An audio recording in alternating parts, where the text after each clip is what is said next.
వినాలి, వీరములు చెప్పింది వినాలి. అది లెక్క. ఇప్పుడు అర్థమైంది మావా.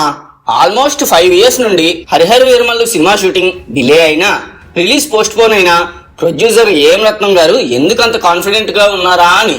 బట్ ట్రైలర్ చూసాక నా డౌట్లన్నీ ఇట్టే ఎగిరిపోయాయి మావా. ఆ క్వాలిటీ ఏంది, ఆ మేకింగ్ ఏంది, అబ్బా ఫుల్ ఆఫ్ పీక్స్ అనుకోండి.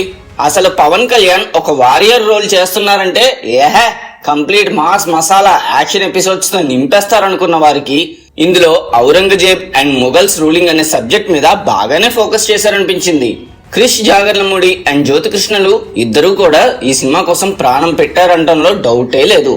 ఇక power star dialogues and fires look చూస్తుంటే గత కొన్నేళ్లుగా పొలిటికల్ గెటప్ లో చూసి బోర్ ఫీల్ అయిన నాలాంటి సినీ అభిమానులకు చాలా పెద్ద రిలీఫ్ మావా.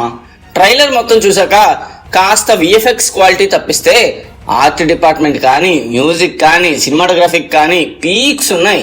ఇక నిధి గురించి ఏమని వర్ణించగలని చెప్పండి. పంచమి రోల్లో ది పర్ఫెక్ట్ ప్రిన్సెస్ లాగా కనబడుతుంది. ఇక July 24th రిలీజ్ అవుతున్న ఈ సినిమా బాక్సాఫీస్ రికార్డులు తిరగరాస్తుందని కోరుకుంటూ we wish you all the best to Harihara Veeramallu team. Dear మామాస్, మా కంటెంట్ కనుక మీకు నచ్చినట్టయితే please like, share and subscribe to ఇంకేంటి మామా.